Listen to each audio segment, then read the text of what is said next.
ഹരിശ്രീ ഗണപതയേ നമ. അവിഘ്നമസ്തു. സദാശിവസമാരാധ്യം ശങ്കരാശിവമധ്യമാം അസ്മദാചാര്യപര്യന്തം വന്ദേ ഗുരുപരമ്പരാം. ഓം ശ്രീ ഗുരുഭ്യോ നമ. മുനിമണ്ഡല സമാഗമം. ശരഭംഗ മഹർഷിയുടെ സ്വർഗാരോഹണത്തിനു ശേഷം ശ്രീരാമചന്ദ്രനും സീതാദേവിയും ലക്ഷ്മണകുമാരനും ദണ്ഡകാരണ്യത്തിലെ മറ്റു മഹർഷിമാരെ സന്ദർശിക്കുന്നതും അവരുടെ സങ്കടങ്ങൾക്ക് പരിഹാരം ഉണ്ടാക്കിക്കൊടുക്കുന്നതുമാണ് തുടർന്നുവരുന്ന ഭാഗങ്ങളിൽ. ദണ്ഡകാരണ്യതലവാസികളായ മുനിമണ്ഡലം ദാശരഥി വന്നതു കേട്ടു ചണ്ഡദീധിതി കുലജാതനാം ജഗന്നാഥൻ പുണ്ടരീകാക്ഷൻ തന്നെ കാൺമാനായി വന്നിടിനാർ. രാമലക്ഷ്മണന്മാരും ജാനകീദേവി താനും മാമുനിമാരെ വീണു നമസ്കാരവും ചെയ്താർ. താപസന്മാരും ആശീർവാദം ചെയ്തവർകളോടാഭോഗാനന്ദ വിവശന്മാരായരുൾ ചെയ്താർ. മുനിമണ്ഡലം മഹർഷിമാരുടെ കൂട്ടം. മണ്ഡലം കൂട്ടം. ദണ്ഡകാരണ്യതലവാസികൾ ദണ്ഡകവനത്തിൽ താമസിക്കുന്നവർ. ചണ്ഡദീധിതി കുലജാതൻ സൂര്യവംശത്തിൽ ജനിച്ചവൻ. ചണ്ഡദീധിതി സൂര്യൻ. പുണ്ടരീകാക്ഷൻ താമരക്കണ്ണൻ. ആഭോഗാനന്ദ വിവശർ നിറഞ്ഞ സന്തോഷത്താൽ വിവശരായവർ. ദശരഥനന്ദനായ ശ്രീരാമചന്ദ്രൻ വന്നിട്ടുണ്ടെന്ന് കേട്ടറിഞ്ഞ ദണ്ഡകവനവാസികളായ മഹർഷിമാർ സൂര്യവംശത്തിൽ ജനിച്ചവനും ലോകനാഥനും ചെന്താമരക്കണ്ണനുമായ ശ്രീരാമചന്ദ്രനെ വന്ദിക്കാനായി എത്തിച്ചേർന്നു. രാമലക്ഷ്മണന്മാരും ജാനകീദേവിയും മഹർഷിമാരെ താണുവണങ്ങി. താപസശ്രേഷ്ഠന്മാർ അവരെ ആശീർവദിച്ച ശേഷം ആനന്ദപരവശരായി ഇപ്രകാരം പറഞ്ഞു. ശ്രീരാമചന്ദ്രനെ സംബന്ധിക്കുന്ന സത്യം അറിയാവുന്നതുകൊണ്ടാണ് അദ്ദേഹത്തെ കണ്ടപ്പോൾ മഹർഷിമാർ ആനന്ദവിവശരായത്. നിന്നുടെ തത്വം ഞങ്ങളിങ്ങറിഞ്ഞിരിക്കുന്നു. പന്നഗോത്തമതൽപേ പള്ളികൊള്ളുന്ന ഭവാൻ ധാതാവർദ്ധിക്യമൂലം ഭൂഭാരം കളവാനായി ജാതനായി ഇതുഭുവി മാർത്താണ്ഡകുലത്തിങ്കൽ. ലക്ഷ്മണനാകുന്നതു ശേഷനും സീതാദേവി ലക്ഷ്മിയാകുന്നതല്ലോ. ഭരതശത്രുഘ്നന്മാർ ശംഖചക്രങ്ങൾ അഭിഷേക വിഘ്നാദികളും സങ്കടം ഞങ്ങൾക്കു തീർത്തിടുവാനെന്നു നൂനം. നാനാ താപസകുലസേവിതാശ്രമസ്ഥലം കാനനം കാൺമാനാശു നീ കൂടെ പോന്നിടേണം. ജാനകിയോടും സുമിത്രാത്മജനോടും കൂടി മാനസേ കാരുണ്യമുണ്ടായി വരുമല്ലോ കണ്ടാൽ. തത്വം സത്യസ്ഥിതി പരമാർത്ഥം. പന്നഗോത്തമതൽപേ സർപ്പശ്രേഷ്ഠനാകുന്ന മെത്തയിൽ.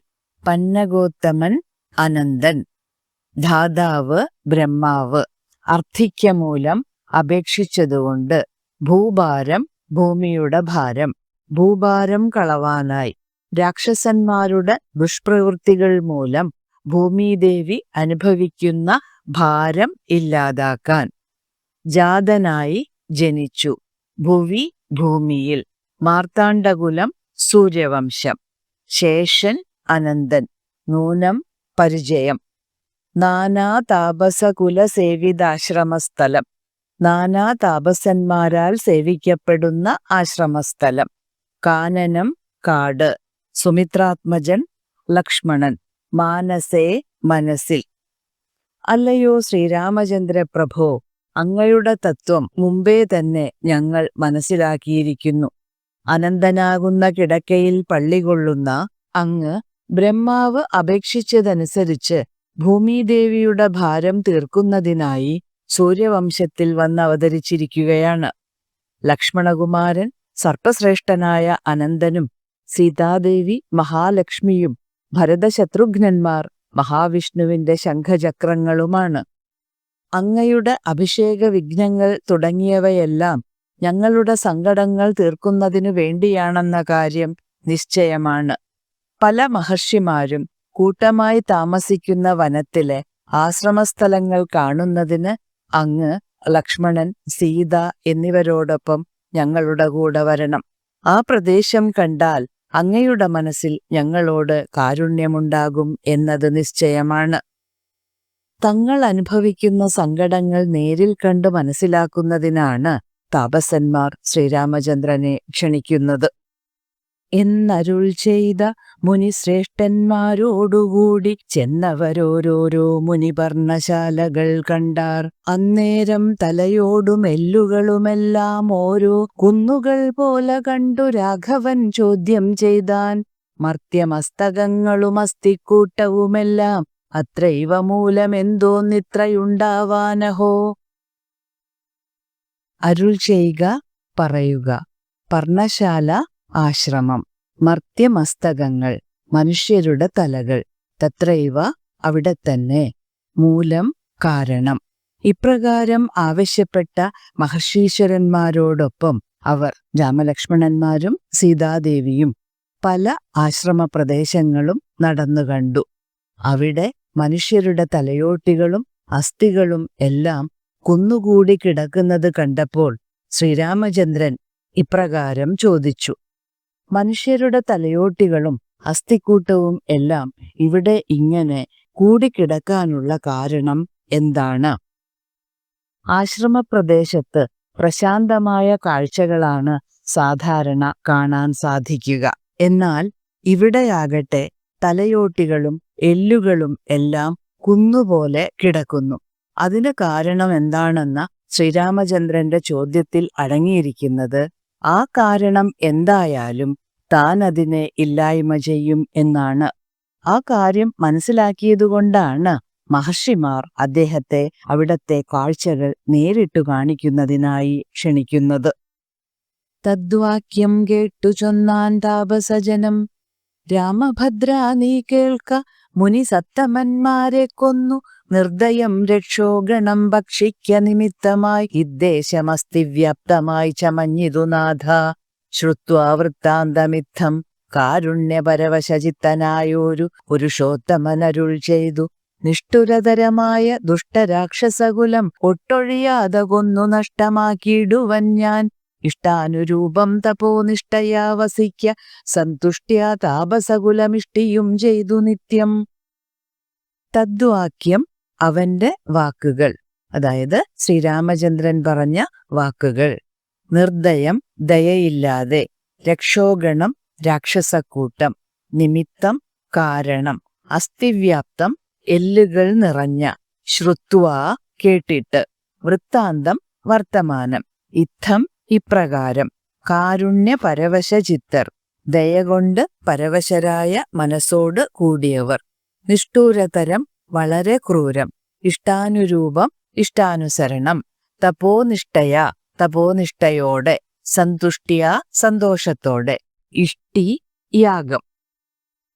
ശ്രീരാമചന്ദ്രന്റെ ചോദ്യത്തിനു മറുപടിയായി മഹർഷിമാർ ഇപ്രകാരം പറഞ്ഞു: രാമഭദ്ര, കേട്ടാലും മഹർഷീശ്വരന്മാരെ രാക്ഷസക്കൂട്ടം അതിക്രൂരമായി തിന്നുന്നതുകൊണ്ടാണ് ഈ ആശ്രമപ്രദേശം മുഴുവൻ അസ്ഥികളെ കൊണ്ട് നിറഞ്ഞിരിക്കുന്നത്.